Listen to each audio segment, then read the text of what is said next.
اور ہم نے دیکھا کہ عرب اسپرنگ آیا اور آکیوپائی وال اسٹریٹ آیا اور اس میں کہا گیا کہ نوجوان نسل جو ہے وہ بہت حد تک ان ڈیجیٹل مینز کے ذریعے اپنے اور سماج کے یا ایک ترقی پسند مستقبل کی طرف سماج کو لے کر جا رہے ہیں. لیکن پھر اب ہم دیکھ رہے ہیں کہ ٹیکنو پیسمزم ہے. اب یہ جو اچھی اور بری اس کی جو پہلو ہیں میرا خیال ہے آج پاکستان میں آپ کو نظر آتا ہے ٹرول آرمیز یعنی کہ کس طرح آپریٹ کرتی ہیں, کس طرح یعنی کہ ایک فیک نیوز کے گرد پورے سماج کو جو ہے نا ادھر ادھر کر دیا جاتا ہے. تو مقصد میرا بھی یہی ہے کہ اس پر ہم توجہ دیں. اب کیا اس کے اندر کوئی مثبت پہلو یا مستقبل میں اس کو مثبت انداز میں استعمال کیا جا سکے؟ ٹیکنالوجی تو ہمیشہ رہی ہے انسانی تاریخ میں. جب اخبار پہلی دفعہ آیا یا ریڈیو پہلی دفعہ آیا اس وقت بھی ایک بہت بڑا جھٹکا تھا, لیکن یہ سمجھنے کی بات ہے کہ یہ ٹیکنالوجیز عموماً ایک طبقاتی کردار بھی ادا کرتی ہیں. تو ایک حکمرانی کے نظام کے اندر وہ ٹیکنالوجی اسی نظام کو تقویت دے گا. اب اگر کوئی اس نظام کو تبدیل کرنے والے جو لوگ ہیں وہ اس کو استعمال کرنا چاہتے ہیں تو اس کے تمام تر پہلوؤں کو سمجھنا پڑے گا, پھر اس طرح کے امکانات کی گنجائش پڑے گی. ٹھیک ہے سر, آپ نے اپنے بک کے اندر نیو لبرلزم پاکستان کے اندر جس طرح سے اس وقت اس کا کانسیپٹ بڑھتا جا رہا ہے اس کو بھی ہائی لائٹ کیا. یہ کس طریقے سے پاکستان کی اکانومی کو اور پاکستان کی سوسائٹی کو امپیکٹ کر رہا ہے؟ دیکھیں آج جو آپ کو نظر آ رہا ہے نا جو معاشی بحران ہے, میرے نزدیک یہ بنیادی طور پر اس نیو لبرل معاشیات کا ہی نتیجہ ہے جس کے گائے بگائے تو یہاں پہ ماہرین جو ہے نا گیت گاتے ہیں جب IMF ورلڈ نہیں ایکچولی الٹا ہے کہ ہم نے ایک تو کنزمپشن کو بہت زیادہ بڑھایا بالکل, اور ہم نے جو ہے نا مثال کے طور پہ کموڈیٹیز کے امپورٹس کو بہت زیادہ بڑھایا. اس کے ساتھ پھر جب بوم آتا ہے تو پھر آپ کو پاور کی بھی ضرورت ہوتی ہے, آپ کو فیول کی بھی ضرورت ہوتی ہے, وہ بھی ماشاء اللہ اللہ کے حکم سے ہم امپورٹ ہی کرتے ہیں تیل. یا پاور سیکٹر کی جو حالات ہیں وہ ہم دیکھتے آ رہے ہیں گزشتہ 25 سال سے. تو یہ ایک اتفاق نہیں ہے کہ ہم آج معاشی بحران کا شکار, اس میں IMF کے قرضے اور شرائط, یہ سارا کچھ نیو لبرلزم. اور ایک اور پہلو ہے جس پر کم بات ہوتی ہے وہ قبضہ گیری ہے. آپ دیکھیں گے کہ ہمارے زمینیں, پہاڑ, پانی کے ذخائر, وہ جس طرح ان پر قبضے ہو رہے ہیں اور منافع خوری کا ایک پورا ایک سلسلہ اس پر کھڑا کیا جا رہا ہے, تو اس پر بھی تقریباً اس مہمام میں تو سب ننگے ہیں. تو یہ نیو لبرلزم کا کم و بیش یہ تمام اس کے مختلف پہلو ہیں. اور اگین جیسے میں نے پہلے بات کی, یہ نوجوان نسل پر آتا ہے کہ بجائے اس کے کاغذی شعروں کے پیچھے بھاگیں کہ یہ غلط ہے میں ٹھیک ہوں, یہ کوئی بات نہیں. سر یہ ویسے بدل کیسے سکتا ہے؟ چونکہ ینگسٹرز تو آ رہے ہیں, لیکن اب اس میں بھی جو ینگ لاٹ آ رہی ہے پالیٹکس میں بھی ہمارے, جنہوں نے یہ ساری بھاگ دوڑ سنبھالنی ہے, وہ بھی تو انہی فیملیز سے بلانگ کرتے ہیں جو already they are in power. ہاں وہ ٹھیک ہے, وہ کسی حد تک صحیح ہے, لیکن اور بھی بہت سارے نوجوان ہیں جو کہ کہیں نہ کہیں اس طرح کے نعروں کو سچ بھی سمجھتے ہیں کہ جی یہ کرپشن سے پاک کر دیا جائے گا اور ہم نئی سیاست اور سون لے کر آ رہے ہیں. لیکن اس میں یہ جو باتیں ہیں نا, جو بنیادیں ہیں ہمارے معاشی اور سیاسی نظام کی, اس کو کریدا نہیں جاتا. یہ اوپر سے دیکھا جاتا ہے کہ یہ بندہ اچھا ہے, یہ بندہ برا ہے, یہ میرا لیڈر ہے اس لیے میں اس پہ تو کبھی تنقید نہیں کروں گا لیکن دوسرے پہ کروں. تو یہ اس سے نکل کر ہمیں یہ دیکھنا ہوگا کہ اس کی معاشی اور سیاسی بنیادیں کیا ہیں. اور اس میں جیسے میں نے کہا, اس میں مجھے کہیں بھی کوئی بھی بڑی جماعتوں میں سے, افسر شاہی میں سے اور اسٹیبلشمنٹ میں سے مجھے کوئی نہیں ایسا نظر آتا فریق جو ہم کہیں کہ جی یہ تو بالکل ہی معصوم ہے, ان کا تو کوئی رول نہیں ہے. تو یہ ایک مشکل بات بھی ہے اس کو کرنا اور سمجھنا, لیکن اسی کو کرنے کے بعد ہی پھر آپ اس طرح کے سلجھے ہوئے لوگوں کا کوئی کٹ بنائیں گے جو اس کے برعکس کچھ اور کرنا چاہتے ہیں. آپ کو لگتا ہے is it possible in Pakistan کہ ایک سلجھے ہوئے لوگوں کا ایک بن سکے گا؟ ایسا تو نہیں ہے کہ یہ نہیں ہو سکتا. دیکھیے دنیا بھر میں بھی, دنیا سے بھی سیکھنا چاہیے. ایسا ہی ہے, دنیا میں بھی ٹرمپ آیا, ہندوستان میں مودی آیا, برازیل میں بولسنارو آیا. ایسا تو نہیں ہے کہ صرف نعرہ بازی ہمارے یہاں ہی ہوتی ہے, کاغذی شعروں کی سیاست ہمارے یہاں ہوتی ہے. obviously ہر جگہ. and that's why I'm saying یہ اس کو تھوڑا سا ہمیں براڈ کینوس پہ سوچنا چاہیے کہ ڈیجیٹلائزیشن کے دنیا بھر پہ بھی اثرات ہیں. ایسا ہی ہے, صرف ہمارے اوپر نہیں ہے. لیکن اسی طرح جب آپ ان چیزوں کو سمجھتے ہیں, تنقیدی جائزہ لیتے ہیں اور ان قوتوں اور سماجی اور عوام دوست قوتوں کو جمع کرتے ہیں جو سمجھنے کی بھی صلاحیت رکھتے ہیں اور پھر جڑ کر کچھ متبادل قائم کرنے کی بھی صلاحیت رکھتے ہیں, تو ممکن تو ہے، میرا خیال ہے ہم نے ممکن اس کو بنانا ہوگا، اور اس کتاب کو لکھنے کا مقصد ہے کہ اس کے کوئی موٹے موٹے خد و خال پیش کیے جائیں. ٹھیک ہے سر، آپ نے اپنی بک کے اندر جو بھی آپ بات بھی کر رہے ہیں ڈیجیٹل ٹیکنالوجی کو ہائی لائٹ بھی کیا ہوا ہے، سو بھی آپ نے خود بھی بتایا کہ یہ سرویلنس کوموڈیفیکیشن اینڈ ان تمام چیزوں کے اندر بھی جو ہے وہ بہت میجر رول پلے کری ہے.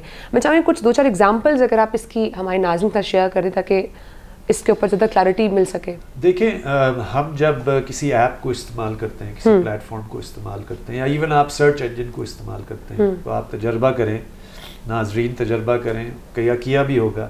آپ نے فرض کریں کسی کموڈٹی کے لیے سرچ کیا ہو، کوئی ٹرین ٹکٹ، کوئی کسی بھی چیز کے لیے، کوئی جس چیز کو آپ کہیں پرچیز کر سکتے ہیں، تو آپ نوٹ کریں گے کہ وہ اس کے پاپ اپس جو ہے نا خود بخود اگلے 30 دن تک آپ کے آتے رہتے ہیں. ایون سم ٹائم ایسے بھی ہوتا ہے کہ آپ نے ویسے کوئی چیز سوچی ہے that comes on the screen. So this is what we mean by آپ کا ڈیٹا جو ہے، یعنی کہ آپ کے پریفرنسز اور لائکس آپ خود ظاہر کرتے ہیں، اور پھر الگورتھمکلی وہ پلیٹ فارمز جو ہے نا آپ کو فیڈ کرتے ہیں، آپ کو ایک کیپٹیو کنزیومر بناتے ہیں.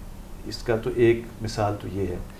دوسرا کموڈیفیکیشن کے ساتھ سرویلنس کا مسئلہ ہے کہ اب آپ دیکھ سکتے ہیں کہ آپ نے کسی چیز کو پوسٹ کیا، آپ کے آئی پی ایڈریس جاننے والا فوراً جان لے گا، آپ کا پتہ بھی لے لے گا. یعنی کہ آپ کی یہ والی جو بات ہے کہ آپ اپنی من مرضی سے اپنا اظہار کر سکتے ہیں، یہ بظاہر تو ایسا لگتا ہے، لیکن وقت کے ساتھ ساتھ یہ سب اینڈ اب ہم نے مغرب میں دیکھا وسل بلوئرز ہیں، جیسے ایڈورڈ سنوڈن ہیں، وہ تو خود انٹیلیجنس ایپریٹس کے اندر کا بندہ تھا نا، جس نے بتایا دنیا کو کہ ایکچولی یہ ٹیکنالوجیز کیسے استعمال ہو رہی ہیں. تو یہ میرا خیال ہے اگین جاننے کی کوشش یا جانکاری حاصل کرنے والا جان سکتا ہے، ایسا ہی ہے. اور یہ again this is not to say کہ یہ سب برا ہے، لیکن ٹیکنالوجی جیسے میں نے کہا اس کا استعمال یا تو طاقت کے پاس ہوتا ہے، جب عوام دوست قوتوں کے پاس ہوگا یا اپنا طور طریقہ اپنا استعمال کر کے کریں گے، تو میرا خیال ہے اس کے فائدے بھی ہو سکتے ہیں. ہاں ڈفرینٹ ہوں گے. آج کل تو ٹرینڈ بھی چلا ہوا ہے نا واٹس ایپ کال ریکارڈنگ کا، ہمارے پولیٹیشینس کی کال جو ہے وہ لیک ہو جاتی ہے. یہی تو میں آپ سے گزارش کر رہا ہوں کہ ہمارا تو سیاست کا پیمانہ یہ ہے کہ لیکس ہیں، یہ 1 نمبر ہے، یہ 2 نمبر ہے، اخلاقی قدریں گنوائی جاتی ہیں، اور ایکچولی نظام کی اصلیت جو ہے جو طبقاتی بھی ہے، جو کہ اداروں کے گرد چلتی ہے، صرف افراد کے گرد چیزیں نہیں ہوتی. تاریخ میں ہم دیکھتے ہیں طبقات ہیں، سامراج ہیں، ریاستیں ہیں، یہ وہ ایکٹرز ہیں جو جب آپ بامانی کچھ تجزیہ کرنا چاہتے ہیں تو آپ صرف افراد کو نہیں دیکھتے، آپ تاریخ میں یعنی کہ اس طرح کی قوتوں کو سمجھنے اور دیکھتے ہیں. اور یہ ہم چونکہ نہیں کر رہے، اسی لیے ہم گول دائرے میں گھومتے چلے جا رہے ہیں. آئی بلیو اس وقت جو آپ کا جو بھی ڈیٹا ہے، جو بھی جس میں بھی آپ نے بات بھی کی کہ فریڈم آف اسپیچ دیتا تو ہے سوشل میڈیا، بٹ کہیں نہ کہیں وہ آپ سے آپ کی بہت ساری ایسی انفارمیشن ہے جو ایکسٹریکٹ بھی تو کر رہا ہے. ایکسٹریکٹ بھی کر رہے ہیں. Frankly you have troll armies. اگر آپ کہیں ایسی بات کر جائیں جو کسی آرگنائزڈ رجتی گروپ کو پسند نہ آئے، تو وہ ایسے آپ کے اوپر، آپ خاتون ہونے کے ناطے بہت گندی گندی گالیاں پڑتی ہیں، خاص طور پہ عورتوں کو جو صحافت میں ہیں اور جو پبلک آئے میں ہوتے ہیں، کیسے ان کو یعنی کہ کردار کشی آرگنائز طریقے سے ہوتی. تو اس طرح کی طرح کی مثالیں ہیں، وہ اسٹیٹ کی سطح پہ بھی ہوتی ہیں، وہ رائٹ ونگ قوتیں بھی کرتی ہیں. تو اس میں آئی بلیو زیادہ تر جو آپ کی کیمپینز ہوتی ہیں وہ عموماً جتنی پاورفل آپ کی سوسائٹی کے اندر رول پلے کر رہے ہیں جو لوگ، وہی زیادہ اس چیز کے اندر انوالو نظر آتے ہیں ہمیں. جی بالکل. اینڈ آپ کی جو پبلک کی جو مائنڈ میکنگ ہے وہ بھی ہو رہی ہوتی ہے. سو isn't it worse then? Of course it is, but what I'm trying to say is کہ یہ جو کچھ ہو رہا ہے ایسا نہیں ہے کہ یہ اب جو ذرائع استعمال ہو رہے ہیں، جو ٹیکنالوجی کا رول ہے وہ بڑھتا چلا جا رہا ہے، لیکن تاریخ میں ریاستیں ہوں، سرمایہ ہو، سامراج ہو، اس کا تو رول نہیں ختم ہو ملتا جلتا رہا ہے. نہیں ختم ہونے کی میں بات نہیں کر رہا، لیکن آپ جدید دور میں دیکھیں گے تو ایسا تو نہیں ہے کہ ہم نے اس طرح کی قوتوں کو، اس طرح کی ہتھ کنڈے استعمال کرتے ہوئے پہلے کبھی نہیں دیکھا. میرا کہنے کا یہ کہ آج جو ان کے طور طریقے بدل رہے ہیں، خاص طور پہ ٹیکنالوجی کے نتیجے میں، اس کو سمجھنا اور اس سے پھر ایک صحیح اور درست طریقے سے نمٹنا، اسی کو تو ہم عوام دوست، حریت پسند، یعنی کہ ان لوگوں کی سیاست کہیں گے جو کہ ایکچولی ہمارے جیسے لوگ تو سمجھتے ہیں کہ عوام کی سیاست ہونی چاہیے نا، مزدوروں کی ہونی چاہیے، کسانوں کی ہونی چاہیے، عورتوں کی ہونی چاہیے، اقلیتوں کی ہونی چاہیے. وہ جو فرانس فنون کہتا ہے ریچڈ آف دی ارتھ، اس کی تو اس سیاست کو ہم اجاگر کرنا اور اس کو زندہ رکھنے کا نام ہے. اور جب ان لوگوں کے لیے سمجھے بغیر ہم نہیں کر سکتے. ٹھیک ہے، ابھی آپ جیسے بات کی کہ عوام دوست جو ہے وہ پالیٹکس ہونی چاہیے، ان کے حق کے لیے بات ہونی چاہیے. جب اس طرح کی موومنٹس آتی ہیں جہاں ایکٹیوسٹ اس معاملے میں اٹھتے ہیں، بات کرتے ہیں، تو ان کو بھی تو چیلنجز فیس کرنے کو ملتا ہے پھر بہت زیادہ. تو وہ کس کس قسم کے چیلنجز ہو سکتے ہیں، ان کو کیسے اوورکم کیا جا سکتا ہے؟ دیکھیے میرا خیال یہ کہ اگر آپ، اور یہ بھی ایک پہلو ہے آج کل کے زمانے کا کہ ایک نوجوان جو ہے وہ بہت حد تک ان چیزوں کو ایک انفرادی حیثیت میں کرتا ہے. اٹھتا ہے، پوسٹ کرتا ہے، کچھ سیکھتا ہے، کچھ پڑھتا ہے، کچھ سنتا ہے، لیکن ہے وہ فرد. اور ہمیں یہ سوچنا پڑے گا کہ یہ جب تک کوئی اجتماعی طاقت نہیں بنے گی ان عوام دوست قوتوں کی، جیسے میں نے کہا طبقاتی لحاظ سے بھی ہوں، مزدوروں اور کسانوں، جو سب سے جو محنت کش طبقات ہیں جس پر کوئی بات نہیں کرتا، جس کا حوالہ تو سب دیتے ہیں، لیکن آپ جیسے میں نے کہا قبضہ گیری کا ایک نظام ہے، قبضہ کس سے کیا جا رہا ہے؟ انہی غریب طبقات سے ہی قبضے کر کر جو ہے نا وہ خون چوسا جا رہا ہے. عورتیں ہوں، اقلیتیں ہوں، ہماری وہ قومیں ہوں جو کہ جنگ زدہ علاقوں سے تعلق رکھتے ہیں، پشتون، بلوچ، سندھی، یعنی کہ جو ہمارے وہ دیہی علاقے جو سب سے زیادہ آپ کہہ سکتے ہیں مظلوم محکوم ہیں. تو یہ انفرادی طور پہ کوئی بھی نہیں نبٹ سکتا اس نظام سے جب تک اجتماعی طاقت نہیں ہوگی. اور تاریخ میں اس کی مثالیں ملتی ہیں، ہمارے پاکستان کی تاریخ میں بھی انگریزوں سے آزادی لی تو یہاں پہ ایک بندے نے تو نہیں لی نا، ایسا ہی ہے. یہاں پہ پورا برصغیر کا ایک کسی حد تک تو یہ ایک عوامی قوتیں اکٹھی ہوئیں تو یہ ممکن. لیکن جب لوگوں کو ان کی بیسک نیڈز میں اتنا الجھا دیا جائے گا تو who will come for this movement، آزادی کے It's not as if that's not happened in the past.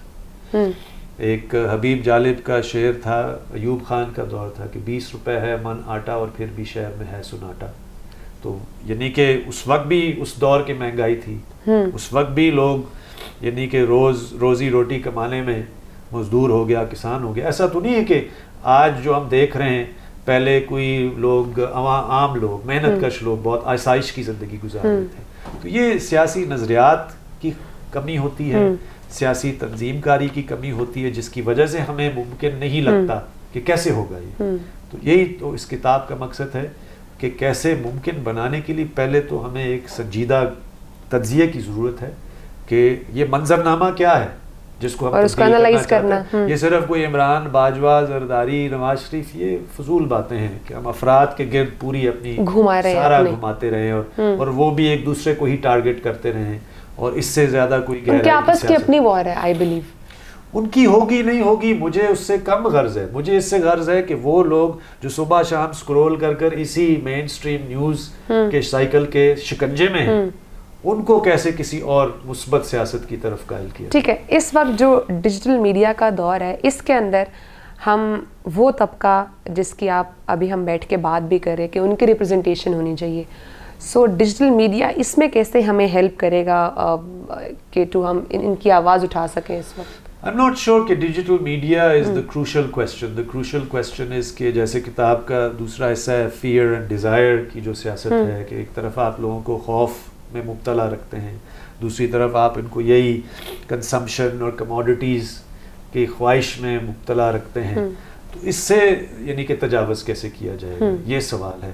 اور ایکچولی تو ڈیجیٹل میڈیا فیئر اور ڈیزائر کے گرد ہی گھومتی رہتی ہے. ایگزیکٹلی. تو آج اگر آپ جیسے ایک ڈیجیٹل میڈیا کے ذریعے بھی پروگرام کرتے ہیں اور بھی ہوتا ہے، اور سنجیدہ لوگ ان ذرائع کو دوسرے طرح کے سیاسی اہداف کے گرد یا سیاسی آئیڈیاز کے گرد فیئر اینڈ ڈیزائر کے علاوہ، یا اگر کوئی ایسا تصور ہو جرت کا، کوئی ایسا تصور ہو ماحولیات کا. آپ دیکھ رہے ہیں سیلاب آ کر چلا گیا، ایسے لگتا ہے کہ سیلاب آئے نہیں، حالانکہ لوگ ابھی تک جی میں تو جاتا رہتا ہوں، پانی بھی کھڑا ہے، لوگ دربدر ہیں، لیکن ڈیجیٹل میڈیا کو تو یعنی کہ وہ سنسنی خیزی چاہیے نا. تو ہمیں سنسنی خیزی کو ایک طرف رکھ کر اب یہ آپ بتا سکتے ہیں کہ جو کارپوریٹ میڈیا جو ریٹنگز کریزی ہے وہ کبھی اس طرف آئے گا یا نہیں. میں اس کا تو دعویٰ نہیں کرتا کیونکہ وہ تو ایک کارپوریٹ اینٹی کے طور پر آپریٹ کرتا ہے، لیکن جو سنجیدہ صحافی ہیں، جو پڑھنے لکھنے والے لوگ ہیں ایسے جو اس سے تجاوز کرنا چاہتے ہیں، یہ انہی کا کام ہے کہ کوئی مل جل کر اس کا کوئی رستہ. اچھا مین اسٹریم میڈیا کی اگر بات ہے تو اوبویسلی جیسے بھی آپ نے بات کی وہ بات تو ٹھیک ہے, ہمیں وہ چاہیے ہوتی ہے, ہمیں مین اسٹریم میڈیا کے اندر ہی ہمیں جب تک ہماری ریٹنگ نہیں ہوگی تب تک اوبویسلی کوئی دیکھے گا نہیں, تو business it's a business I believe. But جہاں تک میرے ہاتھ میں کوئی چیز ہوتی ہے ہم ضرور اپنے پروگرام کے حصے میں بات بھی کرتے ہیں فلڈ کے اوپر ہمیشہ اپنے پروگرام میں, بٹ اب یہاں پر ایک مین ایشو یہ بھی ہے جو کہ ابھی as a person I can see کہ جتنا کا ہمارا مین اسٹریم میڈیا ہے وہ ٹیک اوور کیا جا رہا ہے اس وقت ریئل اسٹیٹ کے جو بڑے بڑے جائنٹس ہیں. سو آپ کو نہیں لگتا کہ وہ ڈسٹرب کر سکتے ہیں ہمارے مین اسٹریم میڈیا کے ڈسکورس کو؟ ڈسٹرب کیا, اس کو مزید اسی یعنی میرا خیال ہے نان ایشوز یا ایک خاص طریقے سے شیپ کیا جائے جائیدادوں کے لیے. ایسے آپ کو صبح شام ایڈز ملیں گے بیریا ٹاؤن کے, اس اسکیم کے, اس اسکیم کے, اور اس میں کتاب میں نے اس کا کافی حوالہ دیا ہے کہ ہمارے معاشی ماڈل میں کس حد تک زمین کو, فائنینشیل ایسٹس کو, یہ گیٹڈ ہاؤسنگ سکیمز کو ہی سارا, اب تو وہ صنعت کار کا تصور جو کہ کہیں فیکٹری لگا کے کسی مزدور کو نوکری دیتا تھا وہ بھی آؤٹ ڈیٹڈ سا ہو گیا. جس کے پاس پیسہ آتا ہے وہ زمین پہ قبضہ کرتا ہے, اس کی پلاٹنگ کرتا ہے اور فائلیں بیچنا شروع کر دیتا ہے. تو اور وہ اس کا میڈیا پہ بھی اثر ہے, اس کا سیاست پر بھی اثر ہے, اس کا ہر جگہ آپ کو نظر ہے. اینڈ دا ٹروتھ از کہ یہ گٹھ جوڑ ہے کارپوریٹ میڈیا اور ریئل اسٹیٹ موغلز اور ہمارے جو سرکاری اہلکار جو قبضہ گیریوں میں انوالو رہتے ہیں, وہ سیاستدان جو ہمیشہ کسی کا اپنے ہاتھ سر پہ ہاتھ کا انتظار میں رہتے ہیں تاکہ وہ اگلے قسط میں کوئی حکمران بن جائیں. تو یہی تو وہ میں کہہ رہا ہوں کہ یہی وہ اس نظام کی تمام وہ آپ کہیں ستون ہیں جس کو ہمیں ایک دفعہ بڑے ڈسپیشنیٹلی اینالائز تو کرنا چاہیے, اور پھر ہی اس کا امکان پیدا ہوتا ہے. امکان ہی ہے لیکن امکان ہونا پہلا قدم ہے. ایسا ہی امکان ہونا پہلا قدم, اس کے علاوہ کچھ کر سکتے. ٹھیک ہے سر, پرابلمس تو بہت سارے ہیں, ابھی ہم نے ان کو ہائی لائٹ بھی کیا. What is the way forward for it? I think as I said at the beginning, it requires young people to recognize کہ دیکھیں یہ کوئی اور نہیں حل کرے گا. یہ جو ہم اکثر رہتے ہیں نا کوئی جادو کی چھڑی والا آ جائے گا, ہم وہ ڈگڈگی بجائے گا, ہم اس کے پیچھے چلیں گے تو سب اچھا ہو جائے. ہم مسیحا کے اکثر اس ملک میں انتظار میں رہتے ہیں نا, وہ جنرل ہو, کبھی جج ہوتا ہے, کبھی کرکٹر ہوتا ہے, کبھی پتہ نہیں اگلا کون سا ہوگا. تو یہ اب سمجھنا پڑے گا کہ نوجوان خود اب اس کو فریق بننا پڑے گا, and not just as a passive follower یا ٹرول آرمی والا جو کہ ری ٹویٹس اور لائکس کرتا ہے, بلکہ کہ بھائی یہ اب اس مستقبل کے یا حال میں ہی بلکہ آپ معیشت کو دیکھیں, آپ اعداد و شمار دیکھیں, یعنی کہ کروڑوں نوجوان جو ہے نا بے روزگار ہیں. ایسا ہی ہے, جو تعلیم حاصل کرنے والے بے روزگار ہیں, جو 25 ملین بچے جو اسکول نہیں جاتے تو ان کا تو آپ الگ ہے نا کہ ان کی لوگ دوڑنے کے چکروں میں ہیں, لوگ اللیگلی کشتیوں پہ جا کر آپ دیکھ رہے ہیں کہ مرتے ہیں, ڈوب جاتے ہیں, جیسے ابھی حال میں اٹلی میں آپ نے واقعہ سنا. تو یعنی کہ یہ ایک ڈیسپریشن ہے نا, اور اس ڈیسپریشن میں سب سے بڑا شکار تو یہی نوجوان ہوگا, سب سے نچلے والے طبقے کا سب سے زیادہ. لیکن ایون پڑھا لکھا طبقہ اگر اس کو لگتا ہے کہ وہ انسولیٹ ہو جائے گا ان سارے معاملات, تو حل یہی ہے کہ لوگ اپنے آپ کو فریق سمجھیں, لوگ ان ترقی پسند نظریات جس کا اس کتاب میں بھی حوالہ ہے اس کو جانیں, اس کی تاریخ جانیں, اور یہ ذہن میں رکھیں کہ یہ جو بھی انسانی تاریخ میں, تہذیب میں جو بھی کوئی انسان دوستی کا کوئی بھی آپ کو کردار نظر آئے گا, یہی ترقی پسند لوگ تھے, یہی نظریات تھے, جو کہ شاید ان کی زندگی میں کسی نے نہیں پہچانا ہوگا لیکن بعد میں کہا کہ یہ تو بڑے لوگ تھے جنہوں نے اس وقت نشاندہی کی, جنہوں نے اس وقت یہ نہیں کہ ایک آپ کہہ لیں کہ علم بلند کیا کہ بھئی اس کے گرد.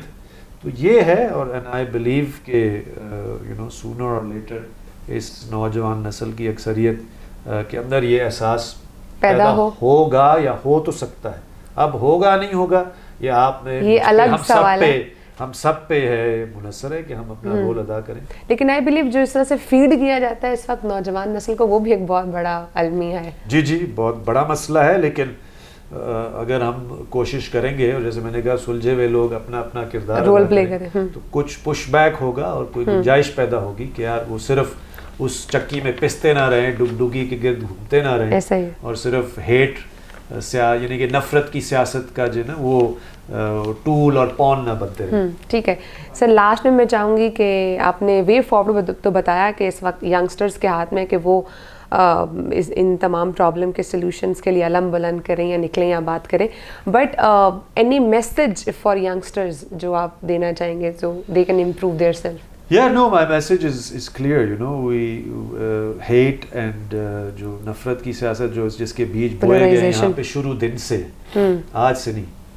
کبھی مذہب کو ویپنائز کیا جاتا ہے، کبھی ہماری جیوگرافیہ سے انکار کیا جاتا ہے. دیکھیں ہمارے جو ہمسائے ہیں وہ ہمارے ہمسائے رہیں گے، بہتر یہ ان کے ساتھ امن بھائی چارے سے رہا جائے. ان کے بھی نوجوان آبادیاں ہیں، ہماری بھی نوجوان آبادیاں ہیں.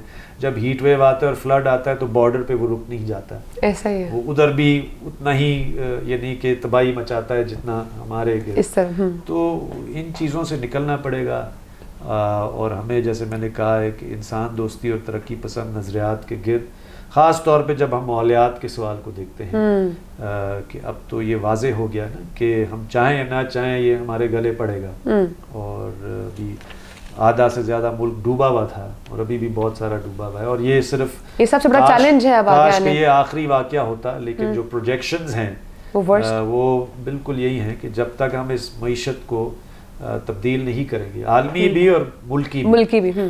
آئی تھنک یہ تو گلوبل چیلنج ہے ہمارے لیے. گلوبل چیلنج تو ہے، لیکن وہ باہر والے ملک کریں یا نہ کریں، میرا خیال ہے اس خطے کے ممالک اور خطے کے نوجوان، نہ صرف پاکستان کے بلکہ خطے کے نوجوانوں کو اس چیلنج کو اکٹھے مل کر نبھنا ہوگا. ٹھیک ہے، thank you so much sir for your time. ناظرین ہمارے ساتھ موجود تھے پروفیسر عاصم سجاد اختر صاحب. سو ایٹ دا اینڈ جو سر نے بھی بات کی کہ اس وقت ینگسٹرس کو اپنا رول پلے کرنا پڑے گا.